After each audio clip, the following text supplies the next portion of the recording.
comment, rate, subscribe, guys. Comment, rate, subscribe, like the videos. Also share the videos as well, man. I want to thank everyone that does watch and share my videos. You guys are the absolute best. So without further ado, let's go ahead and get into the divisional round of the playoffs, man. Let's get into my picks. I want to talk about these matchups, so let's do it. But whoa, wait a second here, guys. Hold on. Almost forgot there. I made some wild card picks, man. I'm a man. I'm gonna step up. Let's recap my wild card picks first, and let's talk about it, man. So let's go ahead and get right into them. First game I covered, Raiders at Texans. I took the Raiders in this game, got myself a loss. Raiders 14, Texans 27. Listen, Brock Osweiler had a decent game. He went out there and did what he needed to do through a touchdown. Definitely put Houston in a position to win the football game. No doubt about it. But this defense of the Houston Texans was ferocious, man. Merciless was out there balling. He had 7 tackles, 2 sacks. Jadeveon Clowney really showed up in this game. This was a guy that had a major impact in this game. He had a tackle and an interception as well. That interception was just an outstanding play by him. So shout out to the Houston Texans. You guys won, got yourselves a win. I took the Raiders. That got me a loss, man. Hey, it is what it is, I tried to pick the underdog. It bit me. Next game I covered, Lions at Seahawks. Took the Seahawks in this game. Hey, comfortably got myself a win. Lions 6, Seahawks 26. Rawls balled out in this game. Listen, Rawls had 27 carries, 161 yards. He also had a TD. Seahawks just keep rolling, man.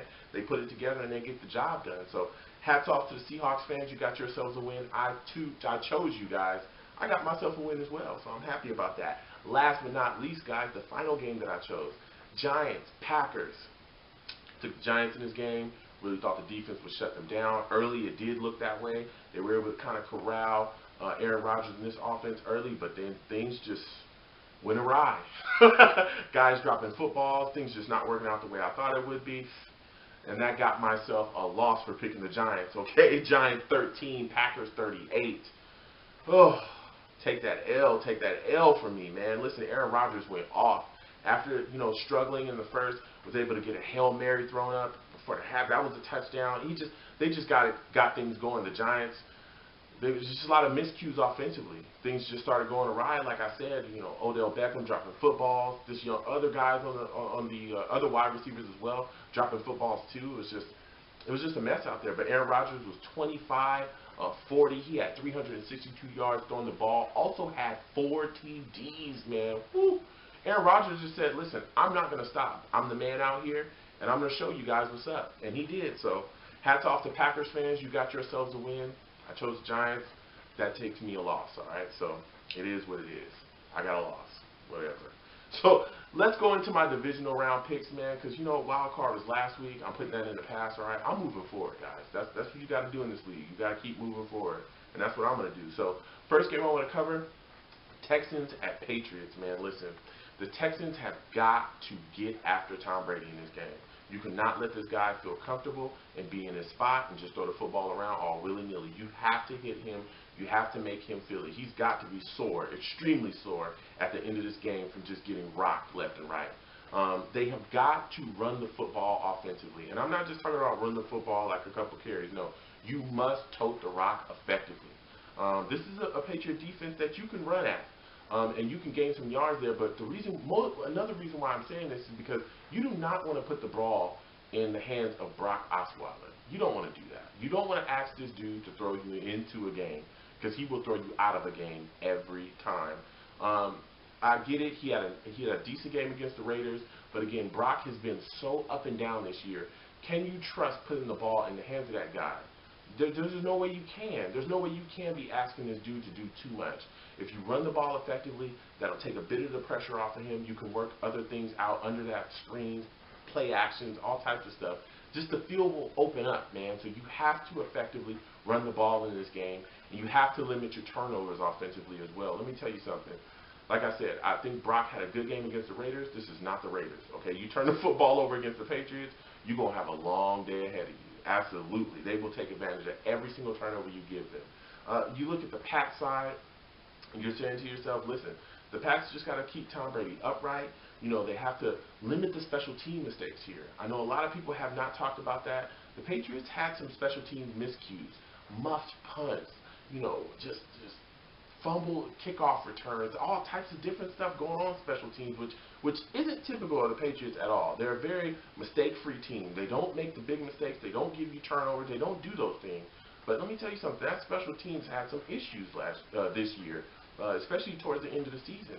We're just trying to figure out who their kick returner was going to be, who their punt returner was going to be, because guys just kept fumbling and couldn't get things under control there. So they have to limit those mistakes, because those turn into points, especially field position as well. So with all that said, man, I think the Patriots do that. I think the Patriots keep the pressure off of Tom Brady a little bit. He makes plays. I think they get after Brock as well defensively. I think they're going to throw a lot of stuff, a lot of different looks at him, and it's going to confuse him. And I think they'll be able to slow the run game down a little bit. I don't think they'll shut it down totally, but I think they will slow it down. So I am taking the New England Patriots to win this game, man. You know, they're just a good team, and I think they're going to keep rolling. So, again, I am taking the Pats to beat the Texans. Next game I want to cover, Steelers at Chiefs, man. Oh, this game is going to be crazy. It's at Arrowhead. Arrowhead Stadium is nuts. The Chiefs are at home. It is going to be ruckus in there. I'm telling you, just the levels, the noise levels in there. I'm telling you, it's just gonna blow your ears off. It gets loud up there. It is a crazy place to play up there in Arrowhead. You know, when they got that home field, dude, I'm sure those fans up there were just raving about it, because they are just gonna absolutely give the Steelers all types of trouble. One big hit for the Chiefs is that, you know, Derek Johnson, he's on the IR. That's a hit to their linebacking core. But let me tell you something. Going into this game against the Steelers, you have to take care of Le'Veon Bell on the ground if you're the Chiefs. You cannot allow this dude to get going. You can't let that patient style, stutter step, I'm going to find my hole, gone type of stuff. You cannot let that happen in this game. Get to the football. Fast, effective, tackle fast and effective. Don't let him start running you over and running through your tackles, your arm tackles, and picking up big yards too. You cannot let that happen. Antonio Brown is a guy that you have to make sure that you limit. Don't let him go off. I know Marcus Peters is going to see a lot of him as well. You have to force guys like Sammy Coates, who's a solid wide receiver, but he's still raw. Sammy Coates, Eli Rogers, those are the guys you're going to have to say, look, you guys are going to have to make plays. You're going to have to step up and carry the load, because we're not going to allow Bell and Brown to just take over here. That is not going to happen here. They have to get to Ben Roethlisberger as well.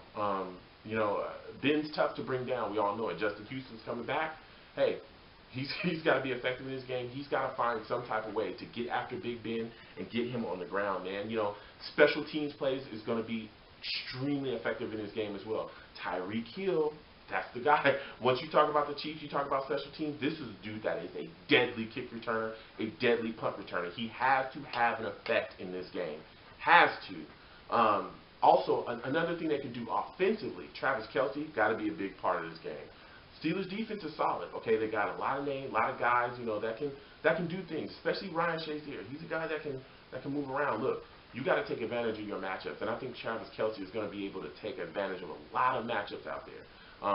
You know, he's a good tight end. He's got good hands. He's a guy that can get separation, man.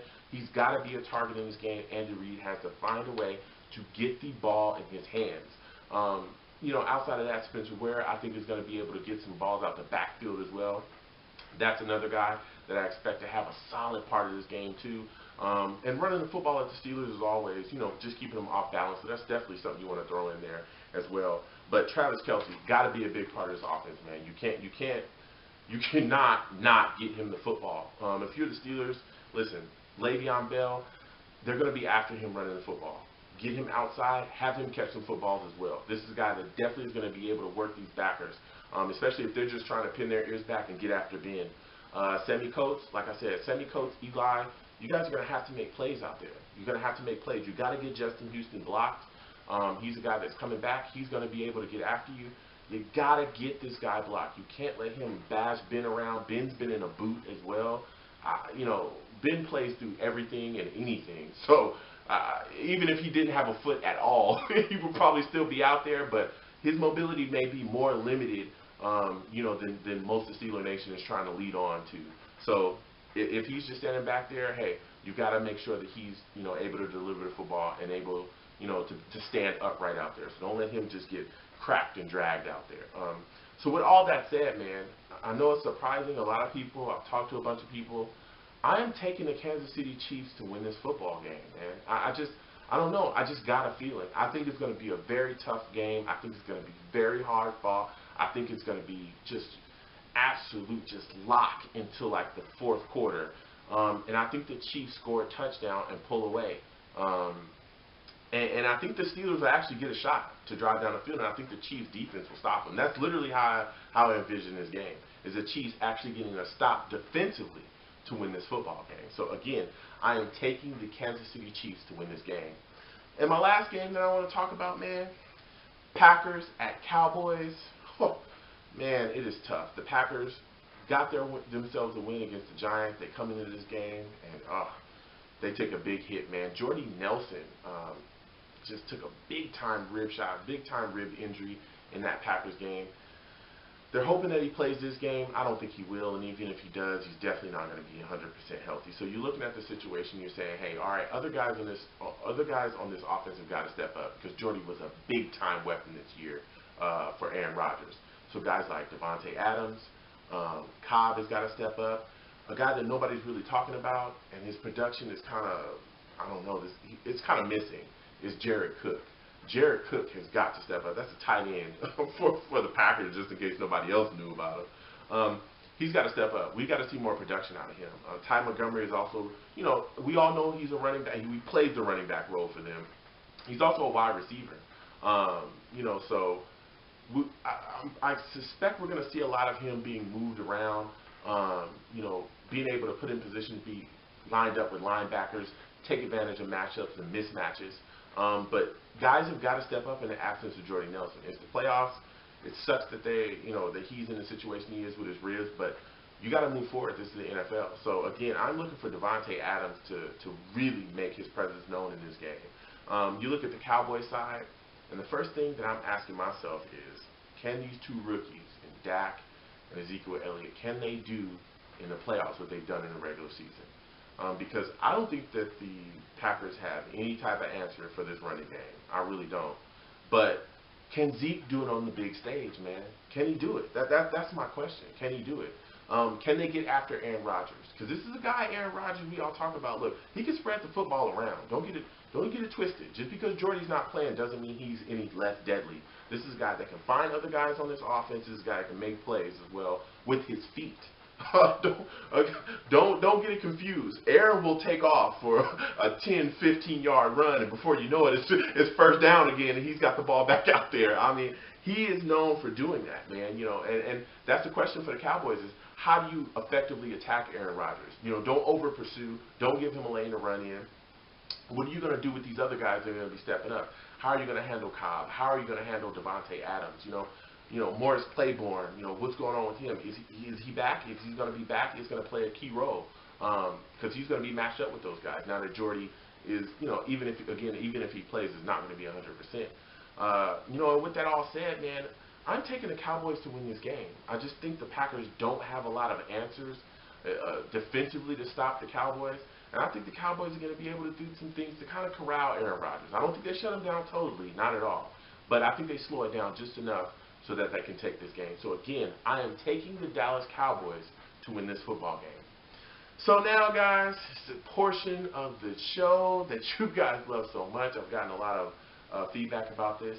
It's time for Jet Talk, guys, all right? Because we're not in the playoffs, but they're in my heart, all right? That's what it's about. You know, you're not in the playoffs, but my team is always in my heart. So I talked about Todd Bowles last week, you know, the fact that he wasn't fired and the impact of that. Now I want to talk about our offensive coordinator position being open for as long as it's been open. Man, Todd Bowles not being fired definitely puts a damper on this situation, because if you're an offensive coordinator in this league, you're looking at it like, man, you'd be coming into a team that has questions along the roster offensively. You're looking at it and you're saying, okay, well, what am I getting in my quarterback situation? Petty, Hackenberg, kind of two unproven guys. Can they run my system? Are they even the guys that I want? Our offensive line right now is kind of in flux. You can go from right to left. I mean, Bruno Giacomini is terrible. Even if you have Quavo come in, I mean, is he the guy you want running right tackle? Brian Winters is a solid guard, but you know, his contract's up. He could go elsewhere easily. You know, he could go to a team that's a contender that just needs that guard spot to take the next step. So he could be gone as well. Nick Mangold could be gone unless he takes a pay cut. So it's pretty. A lot of people have talked about it's definitely being rumbled around that he's going to be gone. James Carpenter is the only guy that is stable, that is going to stay there. He's one of the better left guards in the league. And then left tackle, you look at Ryan Clady, he's gone. You have no answer at left tackle whatsoever. There's no one on this roster to fill that position. And you'd be going into the draft, so you have a mess up front at your offensive line. You look at your wide receiving core. Are there really any elite weapons? I don't know about that. Brandon Marshall, I guess, is the closest you would say there's an elite weapon. There's a good chance that he's not even going to be here next year. Eric Decker's another good wide receiver, but he's having the surgery on his hip.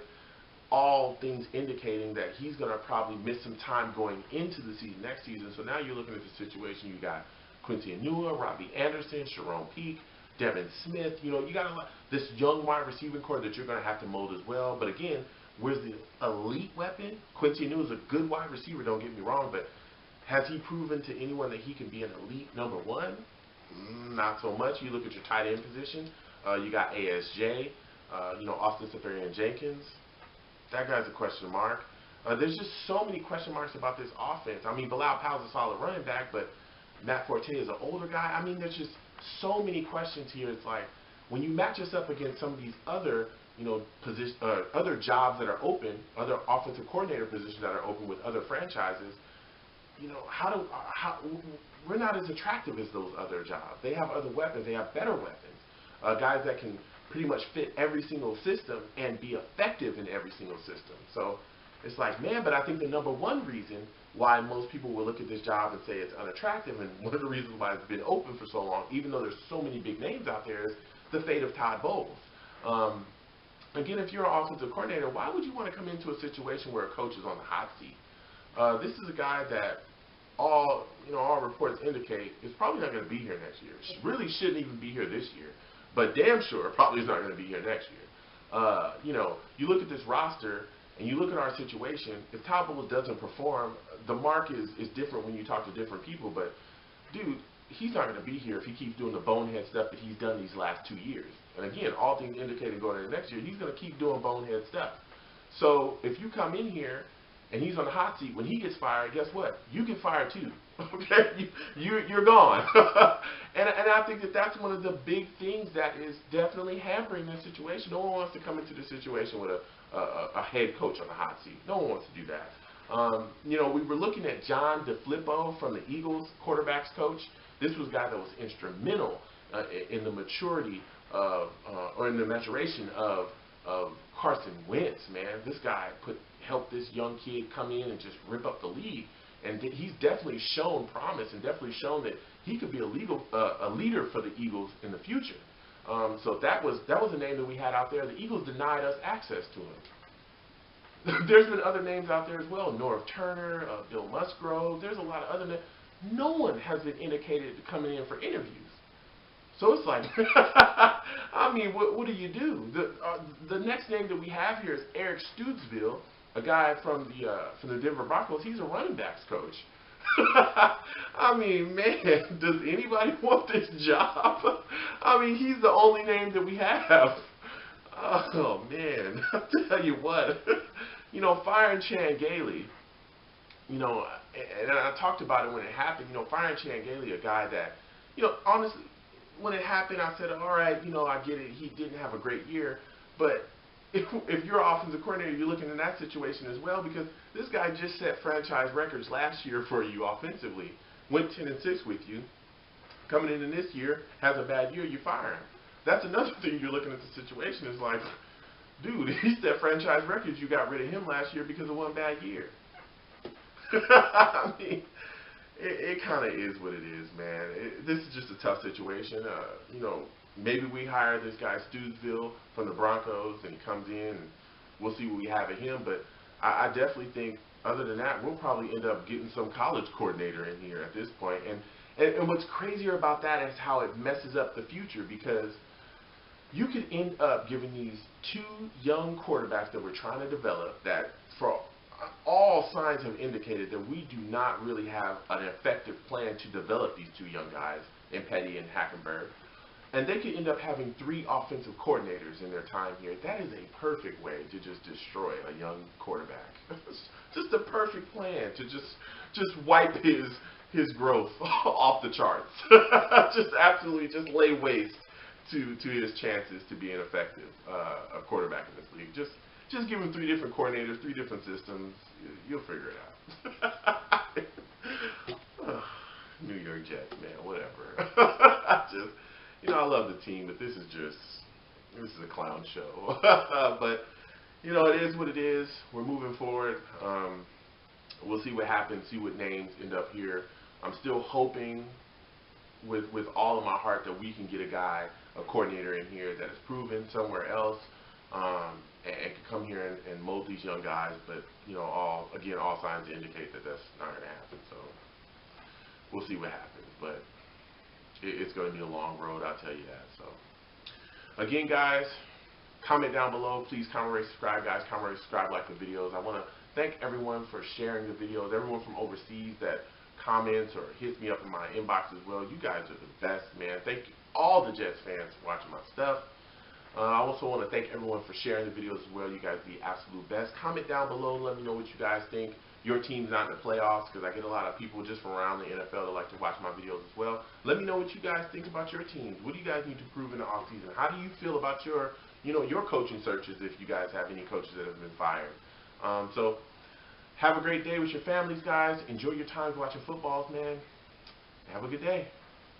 Peace.